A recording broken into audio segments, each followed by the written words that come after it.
Hello friends, I hope you are doing well. Welcome to your own channel UPSC CAPF with Himanshu Vats. तो आज की video के अंदर हम इंटरव्यू प्रिपरेशन स्ट्रेटेजी के बारे में बात करेंगे। बिकॉज आप सभी को पता है कि 2021 के जो इंटरव्यू है वो जल्दी अभी आने वाले हैं, 1-2 महीने के अंदर आ जाएंगे। तो मैंने जैसे CAPF 2020 का इंटरव्यू दिया है, तो थोड़ा एक्सपीरियंस एंड कुछ मेरे फ्रेंड्स वगैरह भी हमने मिल के भी तैयारी करी थी।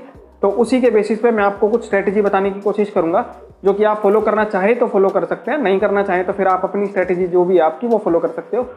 ठीक है, तो मैं इस वीडियो के अंदर आपको इंटरव्यू प्रिपरेशन स्ट्रेटेजी के बारे में बात करूंगा। इससे पहले मैंने एक वीडियो ऑलरेडी बना दिया जिसके अंदर मैंने अपना इंटरव्यू ट्रांसक्रिप्ट जो है वो बताया, अपना एक्सपीरियंस जो है वो शेयर किया है।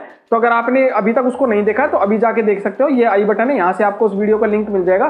ठीक है, उसमें मैंने पूरा मतलब डॉक्यूमेंट से लेकर के एंट्री एंड चेकिंग वगैरह जो भी होती है आपकी, फिर आपका किस तरह से बुलाया जाता है आपको, फिर उसके बाद इंटरव्यू में क्या क्या क्वेश्चंस होते हैं, क्या आप फील कर रहे होते हो, तो वो सारी चीजें मैंने बताने की कोशिश करी है। आप देख सकते हो, काफी अच्छा रिस्पॉन्स उस पर मिला है।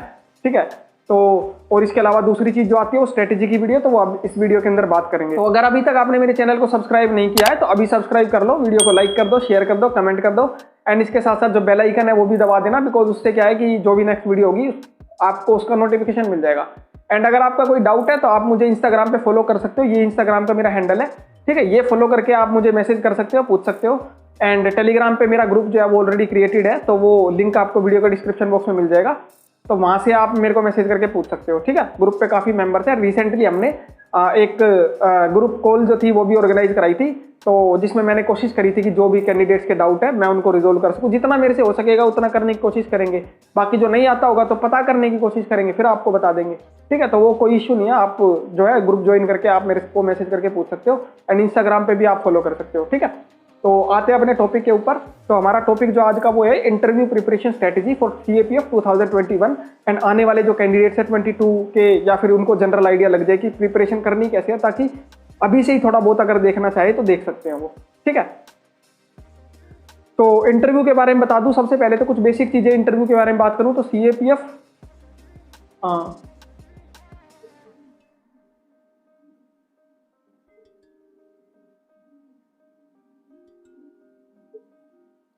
इंटरव्यू के बारे में बात करूं तो CAPF का इंटरव्यू जैसा कि आपको पता है 150 मार्क्स का होता है, तो ये 1/4 वेटेज रखता है आउट ऑफ 600 मार्क्स। यहाँ से आप देख ही सकते हो कि इसकी कितनी ज्यादा इंपॉर्टेंस है। और मैंने लास्ट वीडियो के अंदर अपना जो संतोष कुमार सर के साथ इंटरव्यू लिया था उसमें मैंने दिखाया भी था कि उनके 110 मार्क्स थे। 110 मार्क्स आने से पहले उनका सिलेक्शन नहीं हुआ था, लेकिन जब 110 मार्क्स आए तो उनका रिजर्व लिस्ट में नाम आया और उनको अपनी जो मनचाही फोर्स थी वो भी उनको मिल गई। ठीक है, यहाँ से मैं ये बताना चाहता हूँ कि इंटरव्यू की जो स्ट्रेटेजी है वो काफी मैटर करती है। मैं अपने मार्क्स के बारे में बताऊँ तो मैंने प्रिपरेशन तो काफी ठीक करी थी, लेकिन लास्ट मोमेंट पे करी थी, तो इस बार थोड़ा ज्यादा करने की कोशिश करेंगे। एंड जो मेरे मार्क्स थे वो 90 मार्क्स थे, जो कि मुझे लगता है कि अबव एवरेज ही है, ना खराब है और ना ही बहुत ज्यादा अच्छे हैं। ठीक है, अच्छे से ज्यादा है और बहुत ज्यादा अच्छे से कम है। ठीक है, बट हाँ 90 मार्क्स इतना है कि वो आपको लिस्ट में ला सकते हैं। मेरा क्या था कि पेपर 1 में थोड़ा स्कोर जो है वो नीचे रह गया एवरेज से थोड़ा सा, तो इस वजह से नहीं हो पाया। तो कोई बात नहीं, 2021 में देखते हैं उस चीज को। तो इस स्ट्रेटजी को शुरू करने से पहले मैं आपको इंटरव्यू से रिलेटेड 2-3 चीजें बता दूं। सबसे पहला तो कि अगर आप डॉक्यूमेंट ले जाना कोई भूल गए हैं तो उसमें क्या है कि वो आपको टाइम दे देंगे कि इतने टाइम के बाद आप हमें मेल कर दो। ऐसा कोई इश्यू नहीं है कि आपको डर लगता हो कि भाई रिजेक्ट कर देंगे, ऐसा कुछ नहीं होता। वो सिर्फ आपको जो है मेल करने के लिए बोल देंगे, आप वहां मेल कर दो, उस एड्रेस पे मेल कर दो, आपका जो भी काम है वो कुछ दिनों के बाद वो प्रोविजनल से बाहर निकाल देंगे। दूसरी चीज जो होती है वो होती है कि ये 1 दिन का इंटरव्यू है, SSB की तरह नहीं है जो 5 दिन चलता है। यहाँ सिर्फ 1 दिन का इंटरव्यू है, उसी दिन आपको जाना है, उसी दिन के अलावा किसी और दिन इंटरव्यू नहीं होगा। ऐसा बहुत ही रेयर केस में होता है कि इंटरव्यू की डेट चेंज हो गई हो। ठीक है, तो इंटरव्यू उसी दिन होगा। एंड जो है 30-35 मिनट का इंटरव्यू होता है, 40 मिनट का लगा लो मैक्सिमम, उसके बाद आप फ्री। ठीक है, एंड तीसरी चीज जो है वो है ट्रेवलिंग अलाउंस। तो यार ट्रेवलिंग अलाउंस मिलता है, ट्रेन का भी मिलता है, प्लेन का भी मिलता है, बट इसमें कुछ कैटेगरीज हैं कि इस टाइप की ट्रेन का मिलता है या इस टाइप के प्लेन का मिलता है। जैसे ट्रेन में Tier 3 का मिलता है, तो प्लेन में आप देख सकते हो, मुझे उसकी इतनी अच्छे से नॉलेज नहीं है। अगर हो सकेगा तो मैं कमेंट में या फिर ग्रुप पे बता दूंगा, वहां से आप देख लेना। ठीक है, पूछ के किसी भी फ्रेंड से पूछ के बता दूंगा। ठीक है, तो ये 3 चीजें। तो अब स्ट्रेटेजी के ऊपर आते हैं सीधा। ठीक है, तो प्रिपरेशन स्ट्रेटेजी जो CAPF की इंटरव्यू की प्रिपरेशन स्ट्रेटेजी है उसको मैंने कुछ पार्ट्स में डिवाइड किया था। ठीक है, तो उन पार्ट्स को एक एक करके बात करेंगे और फिर डिटेल के अंदर उनको डिस्कस करेंगे। तो सबसे पहले आता है DAF। DAF क्या है? DAF होता है डिटेल्ड एप्लीकेशन फॉर्म। ये आपने जो भरा हुआ है इसमें से काफी ज्यादा क्वेश्चन आपसे पूछे जाते हैं। एक्चुअल में कह सकते हैं कि काफी सारे क्वेश्चन इसी से आते हैं। ठीक है, तो ये सबसे इंपॉर्टेंट पार्ट हो जाता है एक तरीके से आपके इंटरव्यू का। तो डेफ के ऊपर मैंने ऑलरेडी एक वीडियो बना दिया, जो 2022 वाले कैंडिडेट्स हैं वो उस वीडियो को देख सकते हैं। उससे बेसिकली उनको एक आइडिया लग जाएगा कि डेफ जो है उसमें क्या भरना है, कैसे भरना है और क्या चीज़ें पूछी जा रही हैं डेफ के अंदर, ताकि आप अभी से अपने इन्फॉर्म डिसीजन ले सको एंड डिसाइड कर सको कि ये भरना है या ये नहीं भरना है। तो वो आपको आई बटन में मैं डाल दूंगा, यहाँ से आप देख लेना उस वीडियो को, ठीक है। अब उसके बाद डेफ के बाद दूसरी चीज़ जो आती है वो आती है इंटरनल सिक्योरिटी। इंटरनल सिक्योरिटी, अब ये क्यों इंपॉर्टेंट है, बिकॉज आपने रिटर्न में भी देखा होगा, क्योंकि ये फोर्सेस का जो है वो पेपर है और फोर्सेस जो है वही अपनी इंटरनल सिक्योरिटी प्रोवाइड करती है बेसिकली CAPF। तो इसलिए इंटरनल सिक्योरिटी काफ़ी इंपॉर्टेंट हो जाती है हमारे लिए, इंटरव्यू में भी क्वेश्चन पूछे जाते हैं। तीसरी चीज़ हमारी होती है फोर्सेस एंड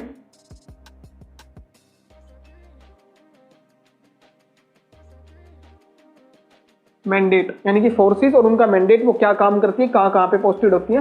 तो वो भी क्वेश्चन जो है कई बार पूछे जाते हैं। जैसे मैं अब बताऊंगा, मैंने बताया भी अपना केस कि मेरे से बैक टू बैक 3 मोटो पूछे गए। पहले तो CISF, तुरंत बोला SSB, तुरंत बोला गया कि ITBP, फिर BSF। इस तरह से मेरे से 3-4 मोटो भी पूछे गए थे। तो फोर्सेस भी जरूरी हैं और ये भी पूछा गया था कि CISF कहाँ काम करती है, BSF कहाँ काम करती है, ठीक है। अगली चीज़ जो आ जाती है वो आती है करंट अफेयर्स, ठीक है। अब ये डिटेल में मैं बताऊंगा कि क्या क्या करना है, क्या क्या चीज़ों पर नहीं फोकस करना है। करंट अफेयर जो एग्जाम के लिए पढ़ते हो वो डिफरेंट है, न्यूज़पेपर इसके लिए जो पढ़ोगे वो डिफरेंट है, ठीक है। अब उसके बाद जो 5वीं चीज़ आती है वो आता है आपका SRT। SRT क्या होता है? SRT होता है सिचुएशन रिएक्शन टेस्ट। इसमें क्या होगा कि आपको बोल दिया जाएगा कि आप एक असिस्टेंट कमांडेंट हो, डिप्टी कमांडेंट हो और इस तरह से आप इसी से ऑपरेशन में गए और ये हो गया, तो आप क्या करोगे। तो इसके लिए आपको जो है थोड़ा सा पहले से ही कुछ 10-15 क्वेश्चन आप अपने दिमाग में सोच के और उनके आंसर प्रिपेयर कर सकते हो, ठीक है। अब उसके बाद छठी चीज़ जो आती है SRT के बाद, अगली चीज़ जो हमारे पास आती है वो आती है इंटरव्यू की ट्रांसक्रिप्ट। इंटरव्यू ट्रांसक्रिप्ट, ये ट्रांसक्रिप्ट क्यों जरूरी है? एक तो मैंने अपनी ट्रांसक्रिप्ट तो डाली दी है, उसको तो आप जाके देख सकते हो। और भी ट्रांसक्रिप्ट हैं जो कि आपको मिल जाएंगी, मैं बता दूंगा कहाँ मिलेंगी, वहाँ से आप पढ़ भी सकते हो। ये ट्रांसक्रिप्ट इसलिए जरूरी है बिकॉज आपका डेफ का कुछ चीज़ें सिमिलरिटी होंगी, कुछ सिक्योरिटी से रिलेटेड क्वेश्चन होंगे जो सिमिलरिटी होंगी, तो वो आप वहाँ से जो है प्रिपेयर कर सकते हो। तो वो मतलब वो आप ट्रांसक्रिप्ट में से देख के अपना जो है प्रिपेयर कर सकते हो। देन उसके बाद नेक्स्ट चीज़ जो आती है वो आती है मिररिंग। अब ये मिररिंग क्या है? मिररिंग का मतलब है कि आप मिरर के सामने बैठ के अपना जो है बोल रहे हो अपने आप से, इंग्लिश में, हिंदी में, जो भी आपकी लैंग्वेज है। हाँ, एक लैंग्वेज के बारे में बता दूं, इंटरव्यू में CAPF के इंटरव्यू में आप इंग्लिश में भी दे सकते हो, हिंदी में भी दे सकते हो, लेकिन वहाँ से पहले पूछ लेना, पहले आपसे कोई लैंग्वेज नहीं भरवाई गई है। तो आप जब वहाँ जाओगे, अगर इंग्लिश में कंफर्टेबल हो तब तो बोलते रहना, अगर हिंदी में कंफर्टेबल हो तो उनको बोल देना कि सर मैं हिंदी में देना चाहता हूँ। वो आपको अगर अलाउ करते हैं तो आप दे देना, नहीं अलाउ करते हैं तो फिर इंग्लिश में ही चलना। इन दो के अलावा कोई और तीसरी लैंग्वेज अलाउड नहीं है, ठीक है। और मिररिंग, ठीक है, तो मिररिंग खुद से ही बात करनी है या अपने फ्रेंड वगैरह से भी बात कर सकते हो, ऐसा कोई वो नहीं है। एंड लास्ट चीज जो आती है वो आती है मॉक्स, ठीक है। तो मॉक्स की क्या इंपॉर्टेंस है? मॉक्स की बहुत इंपॉर्टेंस मुझे तो लगती है। देखो, अब कुछ लोग बोलते हैं कि मैंने 1 दिया, मैंने 2 दिया, मैं तो मॉक्स में बिलीव नहीं करता, बट मैं तो देखो बिलीव करता हूँ। कारण यह है कि मॉक्स में जब आप जाओगे तो वहाँ पे कुछ जो पैनल बैठा होगा उनके सामने आप खुलोगे, ठीक है। वो आपसे क्वेश्चंस पूछेंगे, आपका जो फियर है वो धीरे धीरे निकलेगा और 3-4 मॉक देने के बाद आप थोड़ा परफेक्ट हो जाओगे उसमें, और रियल इंटरव्यू में ज़्यादा आपके हाथ पैर नहीं कांपेंगे, आपको डर नहीं लगेगा ज़्यादा, ठीक है। तो ये मॉक्स का, बाकी उनका फीडबैक किसी में अच्छा होता है, किसी में बुरा, तो इतना ज़्यादा ध्यान देने की जरूरत नहीं होती, तो वो इग्नोर करना है वो, ठीक है। तो ये है। अब आपने अगर इसको नोट करना है तो नोट कर लो, स्क्रीनशॉट लेना है तो स्क्रीनशॉट ले लो, बिकॉज मैं इसको रब करके एक एक चीज़ को डिटेल में बताने की कोशिश करूँगा कि इनमें क्या कर सकते हैं, इनमें क्या कर सकते हैं, ठीक है।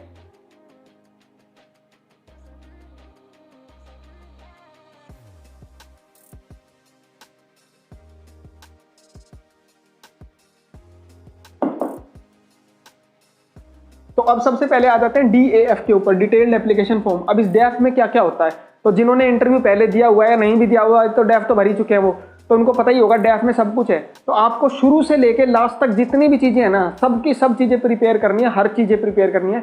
ये मैं सोचना कि मतलब ये चीज़ें नहीं पूछी जाएगी या वो चीज़ें नहीं पूछी जाएगी, कुछ भी पूछा जा सकता है। आपका नेम का मीनिंग, आपकी डेट ऑफ बर्थ, उस दिन किसी और पर्सन का बर्थ हुआ था नहीं हुआ था, वो चीज़ें भी पूछी जा सकती है। कोई इंपॉर्टेंट पर्सनैलिटी हो बेसिकली आपके नाम पे, ठीक है। तो DAF के अंदर क्या क्या इंपॉर्टेंट है? तो आपका जो नेम हो गया, ठीक है, आपकी डेट ऑफ बर्थ होगी, इवन ईमेल आईडी से भी क्वेश्चन पूछ लेते हैं। कुछ लोग लिख के बैठते हैं कि 007 या लिख देते हैं लाइक तरुण 007, ऐसा कुछ लिख के बैठते हैं, तो वो पूछ लेते हैं कि ये 007 क्या है, या कुछ ऐसा कुछ स्पेशल वर्ड लिख रखा हो जिसकी कोई सिग्निफिकेंस हो। कुछ लोग फौजी वोजी लिख देते हैं, ठीक है, मेल में, तो वो पूछा जाता है उनसे कि भाई ये क्या, कुछ अतरंगी सा हो तो पूछते हैं ज़्यादातर, ठीक है। तो नेम हो गया, डेट ऑफ बर्थ हो गया, आपका फैमिली के बारे में भी पूछा जा सकता है, आपके फादर जो भी जॉब करते हैं उससे कुछ क्वेश्चन जो है पूछे जा सकते हैं, ये भी आपको प्रिपेयर करना है बहुत अच्छे से। फिर आपके बाद जो आपकी जो मदर फादर जो भी आपका उनका जो भी प्रोफेशन है, उनका जो नेम है, उनका जो डिस्ट्रिक्ट है, मेरे से डिस्ट्रिक्ट के भी क्वेश्चन पूछे गए थे, मेरे डिस्ट्रिक्ट के भी, और मॉक इंटरव्यू में मेरी मदर के डिस्ट्रिक्ट के क्वेश्चन पूछे गए थे, ठीक है। तो ये भी आपको प्रिपेयर करना है। फिर उसके बाद आपका जो है आपके जो 10th है, 12th है और जो आपकी ग्रेजुएशन है, ठीक है, इनके ऊपर पूछा जाता है। इनमें जनरली आपके मार्क्स अगर घटे हों, बढ़े हों, एकदम से कोई स्लाइड चेंज आया हो, जैसे मेरे एक मॉक इंटरव्यू में पूछा था, मेरे 12th के मार्क्स जो थे और मेरे ग्रेजुएशन के मार्क्स थे, इनमें बहुत डिफरेंस था। तो पूछा कि क्यों आया, तो उस वक्त मैं प्रिपेयर नहीं था, तो मैंने कुछ भी झूठ मूठ बोला, वो समझ के गलत बता रहा है, कुछ भी ऐसी फेंक रहा है कि मैं बीमार हो गया था, ये हो गया था, वो हो गया था। तो रियल में पहले से सोच के जाना कि क्या बताना उनको वहाँ, ठीक है। और ग्रेजुएशन के अंदर बात करें तो 10th 12th में तो थोड़ा बहुत फिजिक्स जो भी आपके सब्जेक्ट हो थोड़ा बहुत देख लेना, हल्का फुल्का, मतलब उनके बारे में बेसिक जान लेना कि क्या चीज़ है। कहीं आपसे पूछे कि भाई पाइथागोरस थ्योरम लिखो और आप वहाँ a + b + c = a + b + c का होल स्क्वायर लिख के आ रहे हो, ठीक है। तो इतनी नॉलेज होनी चाहिए, ठीक है। ऐसा नहीं कह रहा हूँ कि भाई ये पढ़ के जाओ कि भाई कुलम्स लॉ क्या है और जो है जो भी आप साइक्लोट्रॉन क्या है, ये तो कोई पूछने वाला नहीं है। लेकिन आप बेसिक चीज़ है कि आपसे ये पूछ लिया जाए कि भाई ट्राइंगल के एंगल्स का सम कितना होता है, आप वहाँ सोच रहे हो 360 होता है कि 180 होता है, यार याद नहीं आ रहा, ऐसा नहीं होना चाहिए, ठीक है। तो ये 10th 12th का सिस्टम है। फिर उसके बाद आती है ग्रेजुएशन में यहाँ पे बहुत लोग गलतियाँ करते हैं, मैंने भी करी है। मैं भी और मेरे फ्रेंड्स भी ये सोच के गए थे कि यार वो लोग मतलब वो तो क्या कहते हैं, वो तो जनरल पर्सन हैं, एक्सपर्ट थोड़ी हैं, तो उनको ज़्यादा पता थोड़ी होगा। लेकिन वो जो 4 लोग पैनल में बैठे हुए हैं उनको बहुत एक्सपीरियंस है, उनको हर सब्जेक्ट का कुछ भी थोड़ा बहुत पता है, और नहीं पता है ना तो वो तुरंत सोच समझ के क्वेश्चंस प्रिपेयर कर ही लेंगे, ठीक है। कंप्यूटर साइंस हो, मैकेनिकल इंजीनियरिंग, BA BCom कुछ भी हो, उनको सब पता है, ठीक है। तो ये मान के चलो कि उनको सब पता है, आपको अपनी तरफ से कोई कमी नहीं छोड़नी है। तो ग्रेजुएशन में आप कुछ लोग पूछते हैं कितना डीप जाना है, देखो समुद्र के अंदर कूदोगे तो कितना डीप जाना है उसकी तो कोई बात ही नहीं है। पॉइंट यह है कि आपके अंदर कितनी क्षमता है, जितनी क्षमता आपके पास। अब जैसे क्या है कि कुछ लोग जैसे मोटिवेशन, अब ओवर मोटिवेशन भी खराब है। जैसे कुछ लोग क्या है कि ओवर मोटिवेटेड हो जाएंगे, लाइक मान लो कोई मोटिवेशनल स्पीकर, मैं किसी का नाम नहीं लूंगा, तो उनकी वीडियो देख ली और कहेंगे कि हाँ मैं बलवान हूँ, और ट्रेन के आगे खड़े हो जाए, ट्रेन को धक्का मारे कि हाँ भाई ट्रेन को पीछे कर दूंगा मैं। ऐसा नहीं हो सकता ना, अपनी क्षमता पता होनी चाहिए। तो जितना आप कर सकते हो उतना करो, जितना ज़्यादा जा सकते हो उतना ज़्यादा जाओ। सेमेस्टर वाइज जाना है सेमेस्टर वाइज जाओ, ऊपर से पढ़ना है ऊपर से पढ़ो, ठीक है। और बीटेक के लिए खास से बता दूं, जो बीटेक में एंड में प्रोजेक्ट होता है, BTP थीसिस प्रोजेक्ट जो भी होता है, उसको बहुत अच्छे से पढ़ लेना, क्योंकि उसको तो पूछते हैं वो कि आपका प्रोजेक्ट क्या था। और वहाँ पे आप कह रहे हो ना कि सर मैंने ये वेबसाइट बनाई थी, फिर आपको API भी नहीं पता API क्या होता है, तो आप फंसोगे फिर वहाँ पे। फिर वो बोल देंगे आपको कि आपने ये भी नहीं करा, और मतलब अच्छा इंप्रेशन नहीं पड़ता, बोलेंगे तो नहीं वो कुछ भी। मॉक में तो खैर लताड़ देते हैं कि भाई क्या है क्या कैसे, फीडबैक देते हैं ना, वो तो रियल इंटरव्यू थोड़ी फीडबैक दे रहा है, ठीक है। तो इसीलिए तो ग्रेजुएशन हो गया, 10th 12th हो गया, आपका मदर के बारे में, फादर के बारे में, इनका डिस्ट्रिक्ट, इनका स्टेट और फैमिली, ठीक है। अपना डेट ऑफ बर्थ, अपना नेम के साथ बेसिकली कुछ नेम का मीनिंग हो। जैसे किसी का नेम बहुत ही डिफरेंट नेम है, जैसे कि कुछ भी नाम, जैसे कि जैसे मेरा फ्रेंड है विशाल नाम है उसका, तो उससे पूछ लिया था कि विशाल का मीनिंग क्या होता है, ठीक है। उसी तरह से कुछ किसी का आपका कोई बहुत डिफरेंट सा नाम हो तो पूछ लेंगे जनरल, जैसे रमेश सुरेश, इनके ऊपर तो क्या ही पूछेंगे वो, ठीक है। बट फिर भी थोड़ा डिफरेंट नेम हो तो पूछ लेंगे, ठीक है। और डेट ऑफ बर्थ में क्या है कि लाइक मान लो आप 15 अगस्त को पैदा हो रखे हो, या फिर आप 2 अक्टूबर को पैदा हो रखे हो, तो इस तरह की सिग्निफिकेंस लेके, या फिर कोई और इंपॉर्टेंट पर्सनैलिटी है उनका बर्थ डेट आ रही हो वही सेम, तो पूछ लेंगे। उनकी खुद की आ रही है तो भी पूछ लेंगे, ठीक है। तो ये हो गया। तो इसके अलावा फिर आपका क्या बचता है, फिर आपका एक सेक्शन आता है आपका प्राइज मेडल स्कॉलरशिप हॉबीज। ये बहुत इंपॉर्टेंट सेक्शन है। वैसे तो मेरे से इस सेक्शन से एक भी क्वेश्चन नहीं पूछा, लेकिन बहुत सारे लोगों से पूछा जाता है। तो उसमें क्या होता है कि आपने जो भी प्राइज मेडल स्कॉलरशिप उस डैफ में भरे हुए हैं वो सब पूछे जाएंगे आपसे, आपकी जो हॉबीज है वो पूछी जाएंगी। अब हॉबीज को हवा में पढ़ के मत जाना। हॉबीज को मतलब ये है कि लाइक आपने हॉबी लिखी हुई है वॉचिंग मूवीज, तो सिर्फ मूवीज 10-12 देख ली, इससे काम नहीं चलेगा। आपका एक थॉट प्रोसेस होना चाहिए कि लाइक ये अच्छी है, ये बुरी है, ये इनमें खराब चल रहा है, ये नया चल रहा है, ये पुराना चल रहा है, ठीक है। तो वो सब चीज़ें आपको मतलब डिटेल में पढ़ना पड़ेगा और पर्सपेक्टिव बनाना पड़ेगा अपना खुद का। कुछ मूवी देख के वो आपसे स्टोरी नहीं सुनने बैठेंगे कि भाई लाल सिंह चड्ढा की स्टोरी बताओ, ऐसा नहीं करेंगे। वो पूछेंगे कि इसके ऊपर पॉलिटिकल कंट्रोवर्सी हुई है तो क्यों हुई है। तो वो इस तरह की चीज़ें जो है आप देखना, थोड़ा मतलब उसका बैकग्राउंड वगैरह जाके और सब कुछ थोड़ा एक अपना एक व्यू पॉइंट बनाने की कोशिश करना हर चीज़ के ऊपर।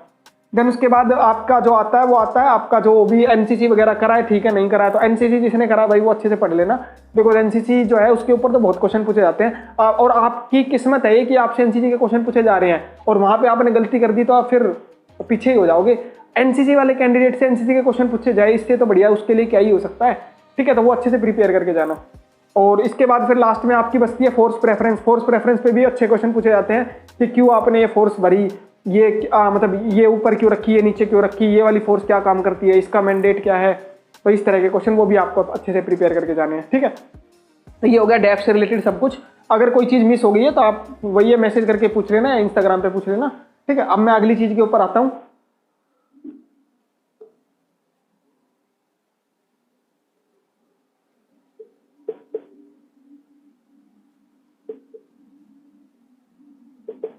अगली चीज़ है इंटरनल सिक्योरिटी। अब इंटरनल सिक्योरिटी क्या चीज़ है, देखो इंटरनल सिक्योरिटी क्योंकि हमारी ये जो CAPF है ना इसमें टोटल जो भी फोर्सेज है वो बताऊंगा आगे।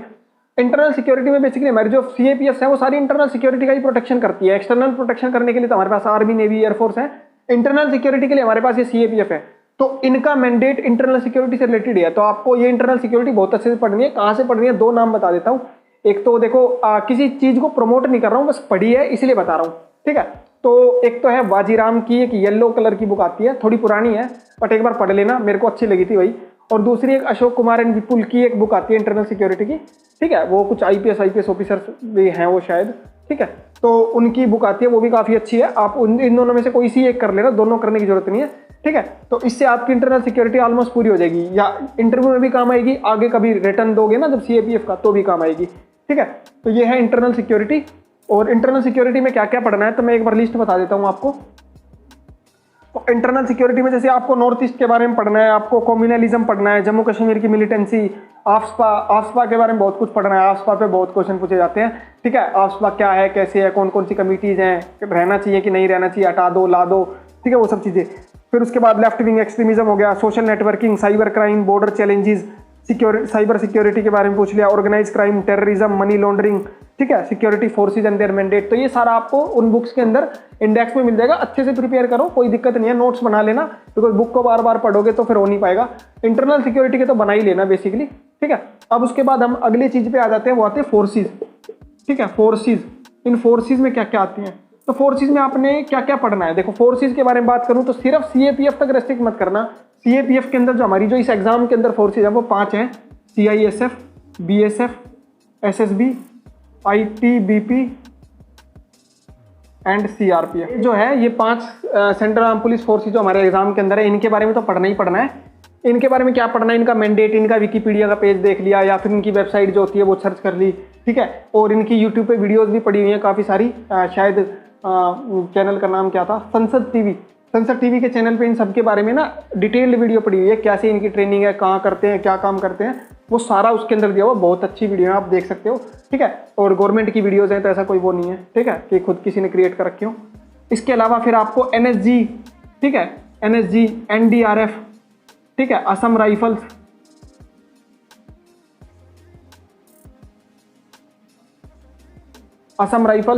एंड इसके अलावा आप जो है और भी फिर बहुत सारी चीज़ें हैं। ये तो कुछ कॉमन वो हो गई जो CAPF हैं। इसके अलावा इंडियन कोस्ट गार्ड है, ठीक है, ये सब तो आपको पढ़नी है। इसके अलावा कुछ इंटेलिजेंस एजेंसीज है, लाइक IB है, रो है, नेट ग्रिड है। देखो ये सबकी पर्सनल चॉइस है, कोई नहीं चाहेगा इतनी डीप में जाना। मैं तो चला गया था, मेरे पास टाइम था, जो भी 17-18 दिन थे उसमें मैंने सब कुछ छोड़ के सिर्फ वही तैयारी करी थी।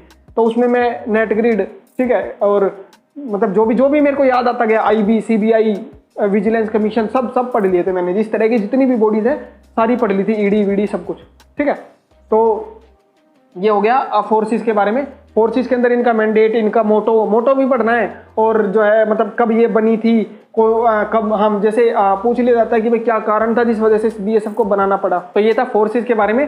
तो फोर्सेस का आप पढ़ सकते हो, आपकी इच्छा है जितना डीप में आप जाना चाहो जा सकते हो, लिमिट तो कोई है नहीं। कोई है ना स्काई की कोई लिमिट नहीं है, तो वैसे इनकी भी कोई लिमिट नहीं है, जितना चाहो उतना पढ़ सकते हो। तो मैंने तो पढ़ लिया था, आपकी अपनी पर्सनल चॉइस है, ठीक है।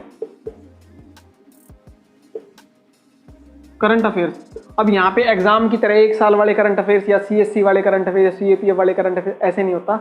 यहाँ पे क्या होता है, इश्यू बेस्ड करंट अफेयर्स। ठीक है, जो इशू चल रहा है, लाइक INS विक्रांत अभी आया है तो उसके बारे में पढ़ लिया, वो आपसे पूछ सकते हैं क्या है, ठीक है। और नेवी का नया जो फ्लैग आया है उसके बारे में आपसे पूछ सकते हैं, ठीक है। और जरूरी नहीं है कि डिफेंस वाले ही पूछेंगे, नॉन डिफेंस वाले भी हैं, जो कोई पॉलिटिकल इशू चल रहा है या कोई कोई भी मतलब इकोनॉमिक इशू चल रहा है, श्रीलंका का क्राइसिस है, रशिया यूक्रेन वॉर है, जो भी उनके मन में आया वो आपसे करंट अफेयर्स पूछ सकते हैं। तो जो भी पढ़ना, इशू बेस्ड पढ़ना। कैसे पढ़ना, तो देखो मैं अपना बता देता हूँ। मैं क्या है कि डेली न्यूज़पेपर जो है वो तो करना ही है। करंट अफेयर्स कहाँ से आएंगे आपके? करंट अफेयर्स आएंगे डेली न्यूज़पेपर से। अब न्यूज़पेपर के वो जो पहले दूसरे पेज उनसे नहीं आएंगे, उनको आपको सिर्फ पढ़ना है बस, और कुछ नहीं। मेन चीज़ है एडिटोरियल। जैसे मैंने आज ही पढ़ा तो उसमें मैंने एक चीज़ के ऊपर पढ़ा था, क्या था वो टॉपिक, तो कन्वर्जन थेरेपी के ऊपर बैन लगा दिया बाय मद्रास हाई कोर्ट, इस तरह का, फॉर द LGBTQI कम्युनिटी जो है उसके लिए। तो वो आप जो है इस तरह के करंट अफेयर्स, आपका व्यू पॉइंट क्या है इस चीज़ को, आपको वो इशू नहीं बताना उनको, इशू तो वो खुद बता देंगे, ठीक है। आपको उसके ऊपर जो है अपना व्यू पॉइंट बताना है कि व्यू पॉइंट आप क्या सोचते हो, आपके हिसाब से ये चीज़ ठीक है कि गलत है, ठीक है। तो वो आपको सारी चीज़ें जो है उनको बतानी है, ठीक है। तो ये है करंट अफेयर्स। प्रिपरेशन के लिए मैंने बता दिया आपको, करंट अफेयर्स के लिए एक तो न्यूज़पेपर कर लो, ठीक है, न्यूज़पेपर। और दूसरा, अभी देखो मैंने सिर्फ ना, मैं पिछली बार मैंने किए नहीं थे ये चीज़ें, लेकिन अभी कर रहा हूँ, ठीक है, करने की सोच रहा हूँ बेसिकली। तो आपको भी बता देता हूँ, आप देखना चाहो देख सकते हो।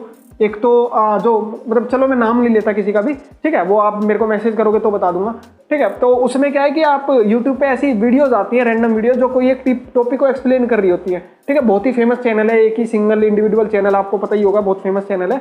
तो वो क्या करते हैं कि एक जो भी इशू बेस्ड टॉपिक्स होते हैं उनके ऊपर वीडियो बनाते हैं, लाइक हिरोशिमा नागासाकी के ऊपर बॉम्ब गिरा, वो वीडियो बना दी, ठीक है। और जो है मतलब कुछ पास्ट की वीडियोस, कुछ प्रेजेंट की वीडियो, तो ऐसी डेली भी आती हैं। कुछ कुछ वो होते हैं जो हफ्ते में एक बार दो बार ऐसी वीडियोस, इशू बेस्ड वीडियोस आती रहती हैं। तो वो आपको वीडियोस देखनी है और उनके नोट्स बनाने बना लो, बाकी अपना पॉइंट ऑफ व्यू जरूर बना लेना। तो मैं तो वो करता हूँ और करूंगा मतलब आगे बेसिक, तो आप वो भी कर सकते हो, ठीक है। तो ये हो गया करंट अफेयर्स।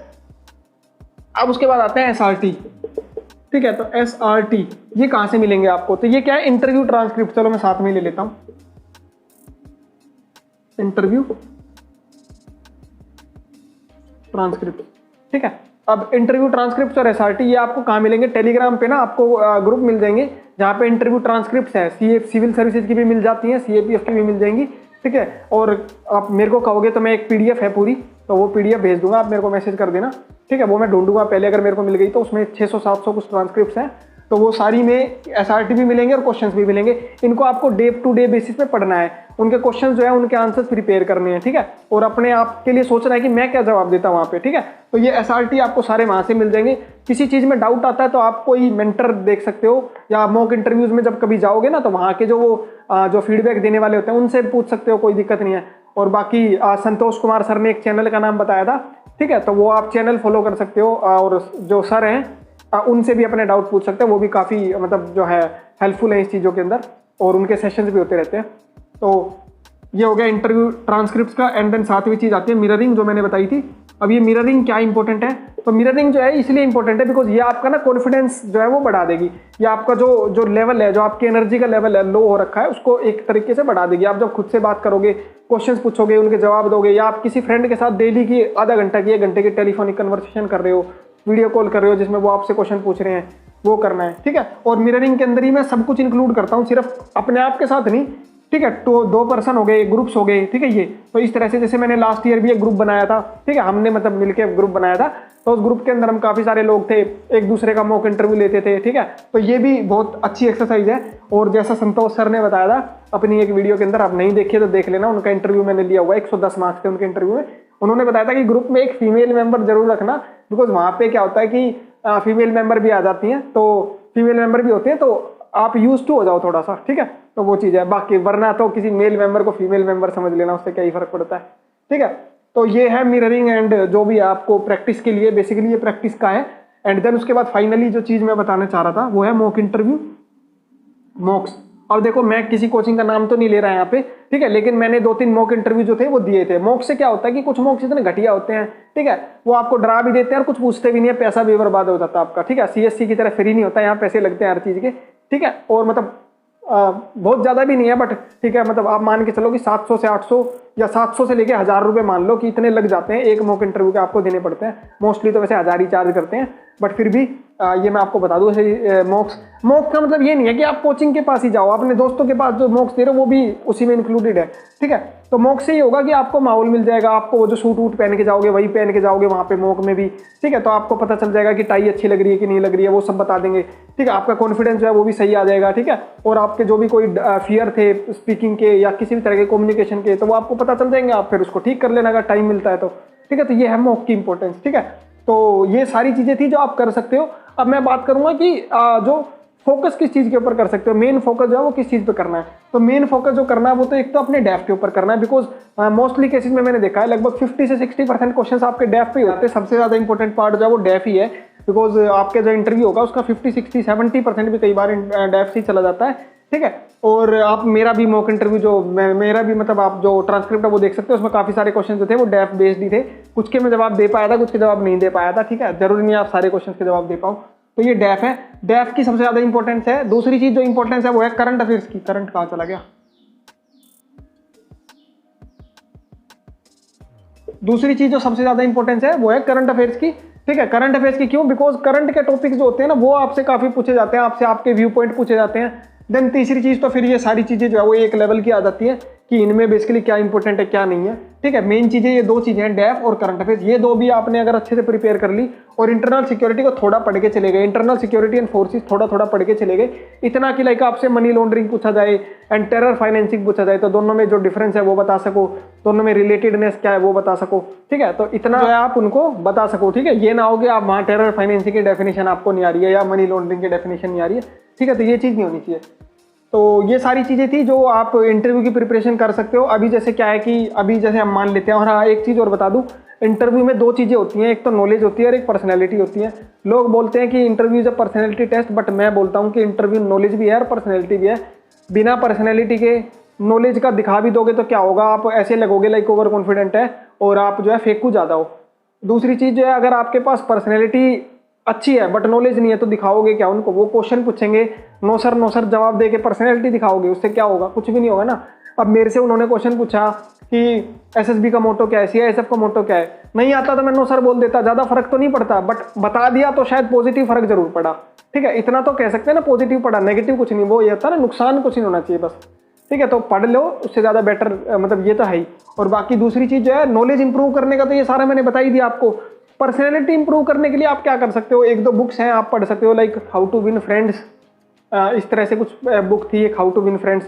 एंड इसके अलावा एक दो बुक्स और हैं, मैं अभी नाम याद नहीं कर पा रहा। बुक्स पढ़नी है, बुक्स पढ़ो, मूवीज़ देखो, ठीक है। और इसके अलावा जो है अब जो अच्छे अच्छे डिस्कशंस हैं, एक कट द क्लटर भी आता है, ठीक है, कट द क्लटर आता है, हाँ ठीक है, डेली या एक दो दिन में आता है, उसको भी देखो, ठीक है। और बाकी न्यूज़पेपर पढ़ो, इनसे भी आपकी पर्सनैलिटी इंप्रूवमेंट होगी। दोस्तों से बात करना, ठीक है, इंटरव्यू तरीके से बात करना, मॉक इंटरव्यू देना, तो ये आपकी पर्सनैलिटी इंप्रूवमेंट करनी है, वो तो आपको डेली करनी है। ड्रेसिंग सेंस है, आप क्या पहन रहे हो क्या नहीं पहन रहे हो, कोट पहन रहे हो टाई पहन रहे हो, ठंड में इंटरव्यू आएगा कोट वगैरह पहन के जाओगे, ठीक है, ब्लेजर वगैरह जो भी आप पहन के जाओगे, ठीक है। तो वो सब चीज़ें भी मैटर करती हैं, ठीक है। और इंटरव्यू में और इसके अलावा बाकी तो फिर आपका कॉन्फिडेंस ही है। अगर कॉन्फिडेंस नहीं होगा तो फिर कुछ नहीं हो सकता, ठीक है। बिना कॉन्फिडेंस के तो फिर आपको बहुत लो मार्क्स मिलेंगे। जैसे मैं एक फ्रेंड का एग्जांपल देता हूँ, उन्होंने कॉन्फिडेंस पता नहीं था कि नहीं था, लेकिन उनसे जो भी क्वेश्चन पूछे जा रहे थे वो उसको एज ए वाइवा के रूप में कन्वर्ट कर देते हैं, वन वर्ड का आंसर देते हैं। अब अगला क्वेश्चन पूछते वन वर्ड, अगला क्वेश्चन पूछते वन वर्ड में फिर से जवाब दे देना। तो ये वन वर्ड के जो आंसर देना ना, ये बहुत खराब है इंटरव्यू के लिए, तो वो नहीं करना है आपको, ठीक है। तो ये है इंटरव्यू प्रिपरेशन की स्ट्रेटेजी। कॉन्फिडेंस फुल हाई होना चाहिए आपका। मैं भी आज से या कल से, मतलब जो है आज से मैंने बेसिकली कह सकते हैं कि तैयारी शुरू कर दी है। आप भी साथ में तैयारी शुरू करो। कोई भी डाउट है मिलके जो है उस डाउट को सोल्व करने की कोशिश करेंगे, ग्रुप बना लेंगे, ठीक है, जिसके थ्रू हम इंटरव्यू की प्रिपरेशन भी साथ में कर सकते हैं, ठीक है।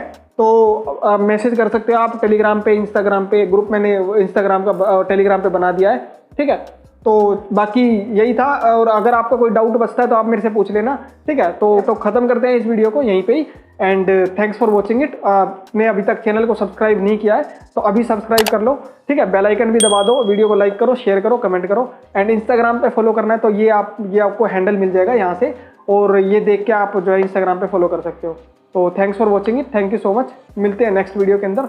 उसके अंदर मैं फोर्सेस के बारे में लाने की कोशिश करूंगा, एंड कुछ जो 2022 के या 2023 के बेसिकली जो कैंडिडेट्स हैं जो ऐसी राइटिंग, आंसर राइटिंग ये सब पूछ रहे हैं, तो मैं उनकी एक एक करके वीडियो बनाने की कोशिश करूंगा। ठीक है, थोड़ा टाइम लग सकता है, बाकी stay connected and stay tuned with the channel. Thank you.